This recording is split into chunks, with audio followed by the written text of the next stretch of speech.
नमस्कार, मैं गिरीश आप सभी का स्वागत करता हूँ हीरा एग्रो इंडस्ट्री में। तो ड्रिप इरिगेशन में लगने वाले फिल्टर यहाँ पे हमने सब प्रकार के लाके रखे हैं और फिल्टरों का खानदान एक प्रकार से हम सिखा रहे हैं आपको कि भाई बड़ा भाई, मझला भाई, उससे छोटा भाई, फिर छोटे बच्चे, फिर एक दूसरा वाला भाई। तो ठीक है, खानदान फिल्टरों का यहाँ पे मैं आपको बता रहा था। और इसी सिलसिले में इसके पहले एक वीडियो हमने बनाई है और वो वीडियो बड़ी ना बन जाए इसके लिए वहाँ पे उसको कट किया था। लेकिन उस वीडियो में मैंने आपको बताया था कि ड्रिप इरिगेशन में फिल्टर लगवाना क्यों ज़रूरी है। और आपके मन में जो सवाल आते हैं कि भाई हमने ये पानी तो कौन सा फिल्टर इस्तेमाल करना चाहिए, हमको ये कम खर्चे में या ज़्यादा खर्चे में करना है तो कौन सा फिल्टर इस्तेमाल करना चाहिए, हमारा XYZ मतलब कुएं का पानी है, बोरिंग का पानी है, नदी तालाब का पानी है तो कौन सा फिल्टर इस्तेमाल करना चाहिए। तो ये सारी चीज़ें उस वीडियो में बताइए, आप देख लीजिए। पहले वो वीडियो देखिए, फिर ये पार्ट 2 देखिए। तो वो पहले वीडियो में मैंने आपको ये सैंड फिल्टर के बारे में भी बताया था कि इसमें क्या बनावट रहती है, इसका कैसे काम करना। लेकिन वहाँ पे मैंने सिर्फ आपको ये प्लास्टिक के फिल्टर के बारे में बताया था और ये लोहे का फिल्टर है। तो सेम मतलब दोनों का फंक्शन सेम है, सिर्फ ये लोहे का है और ये प्लास्टिक का है। ठीक है, मतलब इसका इनलेट इधर है तो आउटलेट उधर है और ऊपर ये फ्लश है तो उसका दोनों एक दिशा में। तो वो एक बात है, लेकिन प्रिंसिपल दोनों का सेम है। और पिछले वीडियो में भी बताया था और इस वीडियो में भी बता रहा हूँ कि भाई आपके ये प्राइमरी फिल्ट्रेशन है, ये और इसके आगे की जो फिल्टर है ये सेकेंडरी फिल्टर है। तो प्राइमरी फिल्टर के बाद सेकेंडरी फिल्टर लगवाना कंपलसरी रहता है। तो आपके पानी में अगर काई आ रही है तो इस प्रकार का फिल्टर आपने इस्तेमाल करना चाहिए। अगर आपकी बोरिंग है, सिर्फ बोरिंग में जो दिक्कत आपको बता रहा हूँ, ये दिक्कत ना आपको कुएं में आएगी ना नदी तालाब में आएगी, सिर्फ और सिर्फ बोरिंग में आती है। वो भी कुछ ही एरिया में आती है कि आपके पानी में बाड़ू आती है। तो वो बाड़ू निकालने के लिए आपने ये हाइड्रोसाइक्लोन फिल्टर का इस्तेमाल करना चाहिए। तो देखो ये हाइड्रोसाइक्लोन फिल्टर प्लास्टिक का है, यहाँ से इनलेट है। इनलेट में जो पानी वो गोल गोल घूमेगा अंदर जाके और बाड़ू आपकी पानी से वजनदार रहती है, इसके लिए वो नीचे जमा हो जाएगी। नीचे इसके हमने एक टंकी दिया हुआ है यहाँ पे, तो ये सब नीचे जमा हो जाएगी बाड़ू। और जो आपका पानी है वो ये आउटलेट है, तो यहाँ से आगे जाएगा। तो ये फिल्टर का इस्तेमाल करके आपके पानी में जो बाड़ू है वही सिर्फ अलग निकल सकती है। मतलब छोटी मोटी काई आई तो ये फिल्टर उसको पकड़ेगा नहीं, कोई झाड़ का पत्ती आया ये फिल्टर उसको पकड़ेगा नहीं, अगर कुछ कैरी बैग वगैरह आया, प्लास्टिक आया, ये फिल्टर उसको पकड़ेगा नहीं। इसीलिए मैंने आपको पिछले वीडियो में भी बोला था, इस वीडियो में वापस बोलता हूँ कि ये दोनों मतलब सैंड फिल्टर और शंकु फिल्टर प्राइमरी फिल्टर है, इसके बाद स्क्रीन फिल्टर या डेस्क फिल्टर लगवाना ज़रूरी रहता है, वो सेकेंडरी फिल्टर है। तो आपको ये चीज़ समझ में आई होंगी।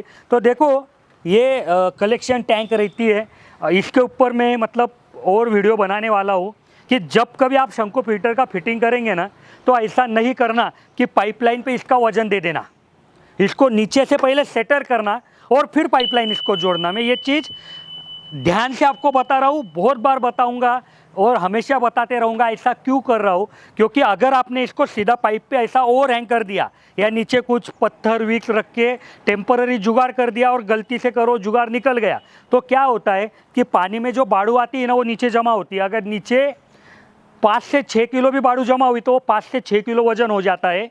फिल्टर में जब पानी आता है तो कम से कम 10, 15, 25 लीटर पानी आता है, तो वो एक 25 किलो वजन होता है और उसके वजह से आपकी पाइपलाइन डैमेज होती है, पाइपलाइन टूट जाती है। पाइपलाइन नहीं टूटी तो फिल्टर ख़राब हो जाता है। इसके लिए जब कभी कोई भी कंपनी का आप शंकु फिल्टर लगवाएंगे तो आपको उसको पहले आपके पाइपलाइन के हिसाब से प्रॉपर फिट करना है। ये चीज़ का ध्यान रखना है कि इसका जो भी वज़न है वो नीचे ज़मीन पे जाना चाहिए, पाइपलाइन पे नहीं आना चाहिए। तो ये हो गया शंकु फिल्टर। अभी एक सवाल आपके मन में आया होगा कि भैया हमारी कितने HP की मोटर है, फिर उस हिसाब से हमने कौन सा फिल्टर लगवाना चाहिए। ठीक है, ये तो समझ में आया कि सैंड फिल्टर कब यूज़ करना है, शंकु फिल्टर कब यूज़ करना है। तो देखो आपके मोटर कितने HP की है इससे कोई दिक्कत नहीं है। आपकी पाइपलाइन जितने इंची की है उतने इंची का आपको ये रहे, फिर ये फिल्टर रहे या ये फिल्टर रहे, कोई भी फिल्टर रहे, जितना इंची का आपका पाइपलाइन है उतने इंची का आपको फिल्टर लगवाना है। उससे बड़ा चलेगा, उससे छोटा नहीं चलेगा।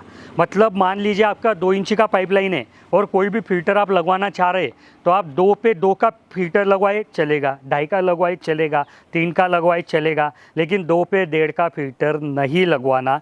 एक और सवाल आपके मन में आएगा फिर यार 2, 2.5, 3 का तो फिल्टर आप यहाँ दिखा रहे, फिर हमारी पाइपलाइन 4 इंची है, 5 इंची है, 6 इंची है, तो हमने क्या करना। तो उसके लिए भी प्रावधान रहता है कि फिल्टर की बैंक बनवानी पड़ती है। एक साथ दोनों तीनों फिल्टर साथ में जोड़ने रहते हैं। उसके ऊपर मैंने ऑलरेडी वीडियो बनाई है, आप वो देख लीजिए। तो ये हो गया शंकु फिल्टर। ये लोहे में है, ये प्लास्टिक में है, दोनों का काम सेम है, कुछ भी फ़र्क नहीं है। तो अभी आगे चलते, अभी ये प्राइमरी फिल्टर को छोड़ देते पीछे, सेकेंडरी फिल्टर के ऊपर बात करते। तो सेकेंडरी फिल्टर में देखो 2 ही प्रकार आते हैं, एक तो स्क्रीन फिल्टर आता है, एक तो डिश फिल्टर आता है। मैं पहले हमारे जो आदमी है उनको रिक्वेस्ट करूँगा कि आके मुझे खोल के दिखाओ आप। अभी ये प्लास्टिक का जो फिल्टर है ना, ये खोलिए और ये भी खोलिए, मैं आपको बताता हूँ। हाँ, ऊपर का कवर निकाल के रख दीजिए, दिखाइए हो। ये टॉगर क्लैम्प रहती है, मतलब ये टॉगर है, देखो छोटी बड़ी होती है ना, इसके लिए इसको टॉगर क्लैम्प बोलते हैं। फिल्टर में सबसे बड़ी अगर मेन चीज़ बोले तो यही है, बनाने के लिए फिल्टर, यूज़ करने के लिए ये जाली है। निकालिए इसको, नीचे से पकड़ो एक जन, ऊपर से एक जन खींचो, घुमाओ थोड़ा उसको, हाँ ठीक है। और उसको भी खोल दो अभी, डिश फिल्टर को, बस पढ़ते रहने दो। तो देखो ये फिल्टर स्क्रीन फिल्टर है। स्क्रीन फिल्टर मतलब क्या कि इसको हमने जाली लगवाई है, इसके लिए ये स्क्रीन फिल्टर हुआ। ये फिल्टर जब खोलेंगे उसका एलिमेंट भी मुझे ऊपर देना, तो उसमें डिश रहेगी, मैं आपको डिश भी दिखाऊंगा। तो आपको अगर यूज़ करना है तो स्क्रीन फिल्टर भी आप यूज़ कर सकते हो, डिश फिल्टर यूज़ करना है तो आप डिश फिल्टर यूज़ कर सकते हो। अगर टेक्निकली बोलेंगे तो डिश फिल्टर की गालन क्षमता स्क्रीन के तुलना में ज़्यादा रहती है, क्योंकि स्क्रीन में क्या है कि एक ही छेद है, एक बार इधर से कुछ गंदगी आई अंदर चली गई तो चली गई, बात ख़त्म। लेकिन उधर क्या है कि हनीकॉम्ब स्ट्रक्चर रहता है, दिखाइए। और ये जो डिस्क है ना, इसमें ऐसा मतलब कई जालियाँ एक दूसरे के लिए बनती है कि यहाँ पे गंदगी आई अटक गई, यहाँ से मान लो वापस निकल गई तो यहाँ पे अटक गई।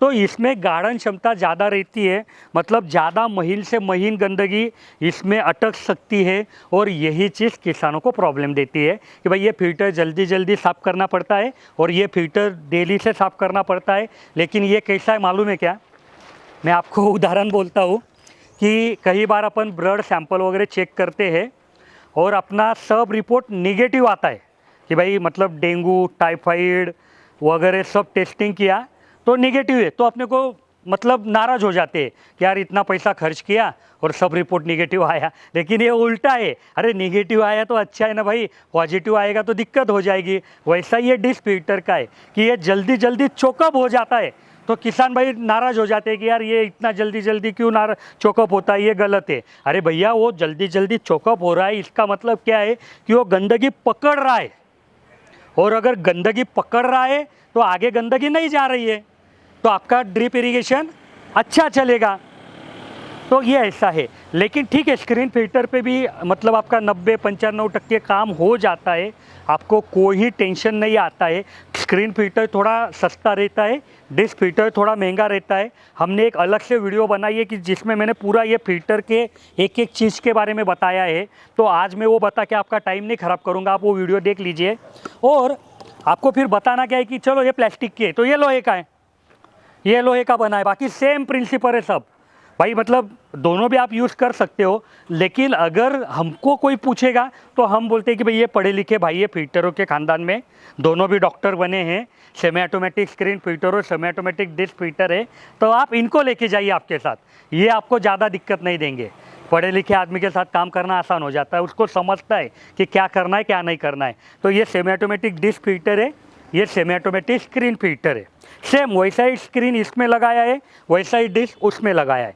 तो इसका सेमी ऑटोमेटिक मतलब क्या कि भाई ये फिल्टर जब आप यूज़ करते हो ना, तो ये जब चोकअप हो जाते हैं तो सबसे बड़ी दिक्कत क्या है कि मोटर बंद करनी पड़ती है। मोटर बंद करने के बाद आपको फिल्टर खोलना पड़ता है, फिल्टर खोलने के बाद आपको जाली निकालनी पड़ती है, उसको साफ करनी पड़ती है, वापस उसको लगवाना पड़ता है और वापस मोटर चालू करनी पड़ती है। और देखो मोटर बंद करना मतलब किसानों को दिक्कत हो जाती है, क्योंकि वो वापस चालू होती नहीं है, दिक्कत देती है, किसान परेशान रहते हैं। तो ये चीज़ को सॉल्व करने के लिए हमने ये सेमी ऑटोमेटिक स्क्रीन फिल्टर बनवाया है। इसमें देखो ये एक सेंसर रहता है, अगर आपका फिल्टर चोकअप हो गया तो ये ऊपर आ जाता है, आपको बता देता है कि भाई चोकअप हो गया है।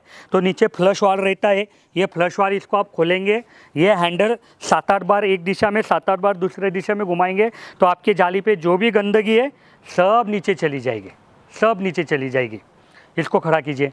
और सेम ऐसा ये सेमी ऑटोमेटिक डिस्क फिल्टर में है। तो इसमें हैंडल घुमाना है, इसको सिर्फ आपको कॉक घुमाना है, सेंसर इसमें भी दिए हुए हैं, दोनों भी ISI है, प्लास्टिक है। तो ये चीज़ें थी भाई ड्रिप इरिगेशन में लगने वाले फिल्टर के बारे में।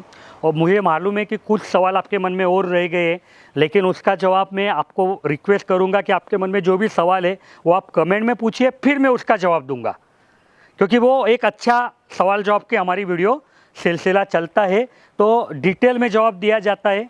और अगर आपको लगता है कि भाई हमारा ये सब आपको फ़ायदेमंद हो रहा है नॉलेज, तो वीडियो को लाइक करेंगे, चैनल पे पहली दफ़ा आए तो सब्सक्राइब करेंगे। अगर आप फेसबुक पेज पे ये वीडियो देख रहे हैं तो पेज को लाइक करके जाएंगे। और अगर आपको लगता है कि भाई आपको भी ड्रिप इरिगेशन करना है, आपके मन में कुछ सवाल है, या आपको आपके खेत का ड्राइंग करके चाहिए, कोटेशन निकाल के चाहिए, प्लानिंग निकाल के चाहिए, तो हमारे इंजीनियर सुबह 8 से शाम 6 बजे तक अवेलेबल रहते हैं। उनके नंबर मैंने बीच बीच में दिए हैं, आप उनको कॉल कीजिए, आपके सारे सवालों के जवाब वो लोग आपको दे देंगे। धन्यवाद।